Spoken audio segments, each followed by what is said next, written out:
Hello. इस video में मैं आपके लिए ए गर्ल विथ बास्केट का अंतिम पैसेज लेकर आया हूँ। इसके पहले पैसेज में मैंने आपको बताया था कि जब राइटर ने पर्याप्त चीज़ें खरीद ली तब उसके बाद अंत में उसको एक 9 वर्ष की छोटी लड़की दिखाई देती है जो एक टोकरी ली रहती है। अब लेखक के सामने वह निवेदन करती है और लेखक से टोकरी खरीदने के लिए कहती है। अब देखते हैं आगे होता क्या है। लेखक कहता है my arms were full. My arms मतलब आर्म माने पूरी जो उसकी भुजाएं थी, वेयर फुल माने भरी हुई थी। लेखक ने कहा मेरी भुजाएं भरी हुई थी, अर्थात दोनों हाथों में उसके सामान लदे हुए थे, भरे हुए थे। आई हैड नो रूम, मेरे पास स्थान नहीं था, मेरी पास जगह नहीं बची थी। रूम माने जगह, नो माने नहीं। लेट अलॉन्ग एनी नीड, और ना ही अब किसी चीज़ की ज़रूरत थी। फॉर अनदर बास्केट, किसी दूसरी टोकरी की। मतलब लेखक ने कहा मेरी दोनों भुजाएं भरी हुई थी, मेरे पास जगह नहीं था और ना ही किसी दूसरी टोकरी को खरीदने की मुझे अब ज़रूरत ही थी। बैलेंसिंग माने होता है संतुलित करते हुए। My basket and fans on my left arm. कह रहे हैं लेखक बैलेंसिंग माने संतुलित करते हुए, अपनी टोकरियों और पंखियों को अपने बाएं भुजा की ओर संतुलित करते हुए। I reached into my right coat pocket. Reach माने पहुंचना। मेरा हाथ मेरी दाईं कोट के जेब में गया। एंड गॉट, और निकाला, ए हैंडफुल ऑफ चेंज, एक मुट्ठी रिचकारी। रिचकारी माने होता है चिल्लर पैसे, चिल्लर पैसे जो होते हैं। तो लेखक ने कहा किसी तरीके से मैंने अपनी टोकरियों को और पंखियों को एक तरफ संतुलित करके अपने हाथ को अपने अपने अपने दाहिने कोट के पॉकेट में, जेब में डाला और उसके बाद उस जेब से मैंने एक मुट्ठी रिचकारी निकाली। Perhaps 15 cents in all, which I deposited in the basket that the young girl had imploringly before me।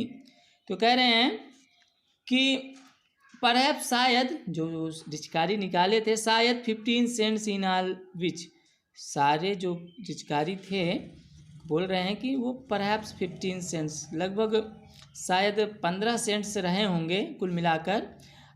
विच, जिसे आई डिपोजिटेड, मैंने डाल दिया, इन द, या रख दिया, इन द बास्केट, उस टोकरी में, that the young girl held imploringly before me, जिसको लेकर वह छोटी लड़की मेरे सामने गिड़गिड़ा रही थी। या जिस टोकरी को खरीदने के लिए वह लड़की मेरे सामने गिड़गिड़ा रही थी, उसी टोकरी में मैंने उस पूरे चिल्लर को या रिचकारी को, जो लगभग 15 सेंट्स रहे होंगे, उसको मैंने डाल दिए।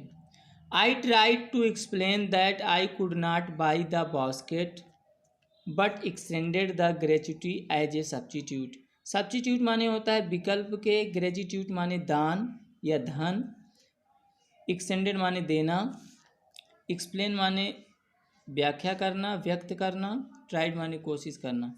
मैंने यह व्यक्त करने की कोशिश की, वो जो पैसा उसने उसकी टोकरी में डाला, उस पैसे को डालने के पीछे लेखक ने कहा मैं इस तरीके से यह बताने की कोशिश कर रहा था कि मैं उस टोकरी को खरीद नहीं सकता, मैं उस टोकरी को खरीद नहीं सकता सिवाय विकल्प के रूप में इस दान के पैसे को देने के। मतलब लेखक कह रहा है कि मैं दान के स्वरूप इतने पैसे तो दे सकता हूँ, लेकिन अब मैं कोई टोकरी नहीं खरीद सकता, यह बताने की मैंने कोशिश की।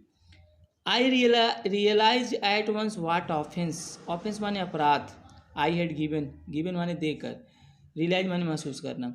मैंने तुरंत, एट वंस माने तुरंत महसूस किया कि उस पैसे को देकर, या मैंने उसे वह धन देकर बहुत बड़ा अपराध कर दिया। मुझे तुरंत महसूस हुआ कि उस पैसे को देकर मैंने बहुत बड़ा अपराध कर दिया।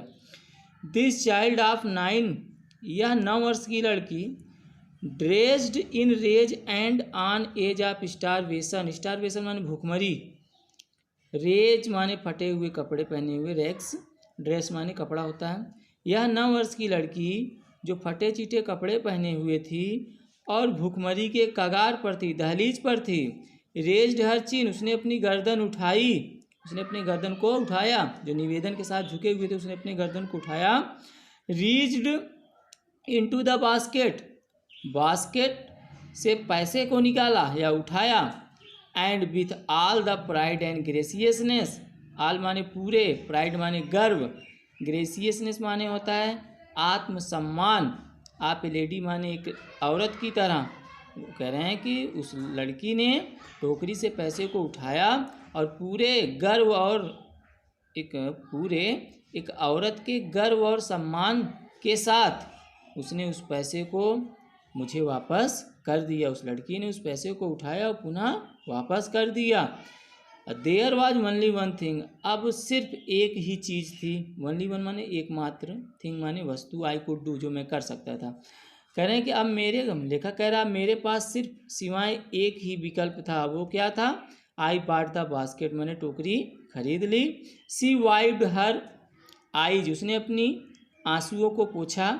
स्माइल्ड, मुस्कुराई। एंड डैश डाउन, और भाग कर चली गई। डैश डाउन माने भाग गई। द प्लेटफार्म माने प्लेटफार्म से। हेडेड माने उस ओर। सम ग्रास, जहाँ कुछ घास की झोपड़ियाँ थी। That would have at least माने कम से कम। 30 माने 30 सेंट्स। दैट नाइट माने उस रात के लिए।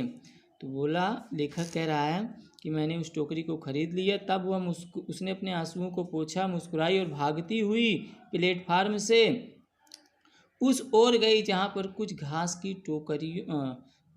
की झोपड़ियाँ बनी हुई थी। वह 30 सेंट्स उस रात के लिए उसके लिए पर्याप्त था। I told this story to prime minister, लेखक ने कहा मैंने इस कहानी को भारत के प्रधानमंत्री पंडित जवाहरलाल नेहरू से बताया। उस समय भारत के प्रधानमंत्री पंडित जवाहरलाल नेहरू थे। लेखक ने कहा आई टोल्ड हिम, मैंने उनको यह भी बताया। इट वाज वन रीजन, यही एकमात्र रीजन है। I had fallen in love with India, मैं भारत से बहुत प्रेम करता हूँ। फॉलन इन लव माने प्रेम में गिरा हुआ रहना। लेखक ने कहा मैंने पंडित जवाहरलाल नेहरू से बताया कि यही एकमात्र रीजन है जिसके कारण मैं भारत के लोगों से बहुत प्रेम करता हूँ, या भारत से बहुत प्रेम करता हूँ। द पीपुल आई सा इन इंडिया, द पीपुल वे लोग आई सा इन इंडिया जिनको मैंने भारत में देखा। Those in the village as well as those in the high office, चाहे वो गांव में रहने वाले लोग हों और चाहे वो लोग ऊंचे ऊंचे ऑफिसों में रहने वाले लोग हों, कार्यालयों में रहने वाले लोग, अर्थात चाहे वो शहरों में रहने वाले लोग हों चाहे वो गांव में रहने वाले लोग हों, दोनों प्रकार के लोगों में, बोथ माने दोनों लोगों में, प्राइड माने गर्व, and lively sense of decency, decency माने होता है सुशीलता, एंड सिटीजनशिप माने होता है नागरिकता। कह रहे हैं चाहे मैंने गांव वालों को देखा, ग्रामीण लोगों को देखा, चाहे शहरी लोगों को देखा, दोनों लोगों में नागरिकता और सुशीलता की भावना के साथ और उनमें स्वाभिमान की भावना मुझे दिखाई दी। लेखक कह रहा है कि चाहे वो गांव में रहने वाले लोग हों चाहे ऊंची ऑफिसों में रहने वाले लोग हों, दोनों प्रकार के लोगों में मुझे नागरिकता और सुशीलता, विनयशीलता की भावना और आत्मसम्मान दिखाई दिया।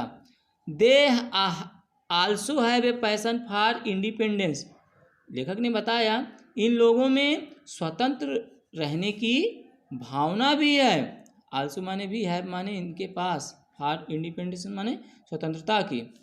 दिस ब्यूटीफुल चाइल्ड, यह 9 वर्ष की लड़की, बॉर्न इन स्कॉलर, जो गंदगी में पैदा हुई थी, एंड पॉवर्टी, और गरीबी में पैदा हुई थी। यह 9 वर्ष की लड़की जो गंदगी और गरीबी में पैदा हुई थी। Uneducated in both grammar and manner, जो व्याकरण और आचरण दोनों से अशिक्षित थी।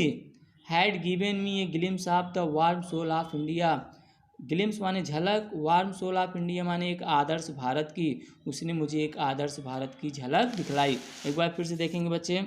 लेखक ने कहा मेरी दोनों भुजाएं भरी हुई थी, मेरे पास जगह नहीं था और ना ही मुझे अब किसी दूसरी टोकरी लेने की ज़रूरत थी। अपने टोकरियों और पंखियों को अपने बाएं हाथ की ओर संतुलित करते हुए मैंने अपने हाथ को अपने दाहिने कोट की जेब में डाला और कुछ रिचकारी मतलब एक मुट्ठी रिचकारी निकाली, शायद वो 15 सेंट कुल मिलाकर रहे होंगे, जिसको मैंने उस टोकरी में डाल दिया, जिसको लेकर वह छोटी लड़की गिड़गिड़ा रही थी, मेरे सामने निवेदन कर रही थी।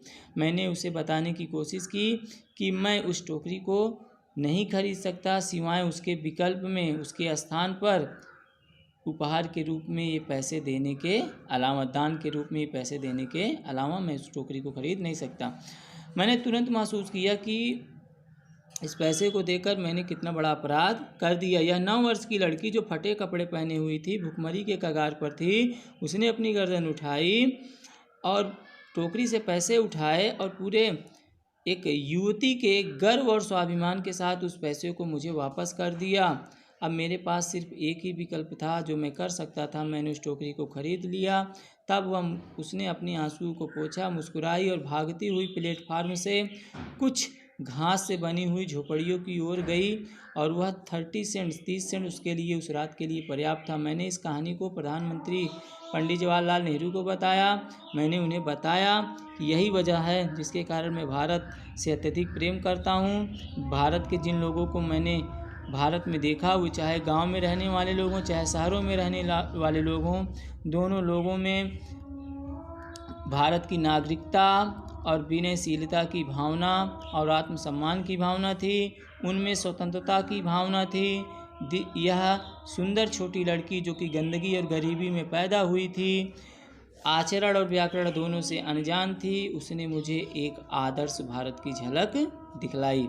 तो बच्चों, ये पार्ट यहीं पर समाप्त होता है। नेक्स्ट पार्ट हम चालू करेंगे, लेकिन नरेशन ख़त्म करने के बाद। तब तक के लिए थैंक्स।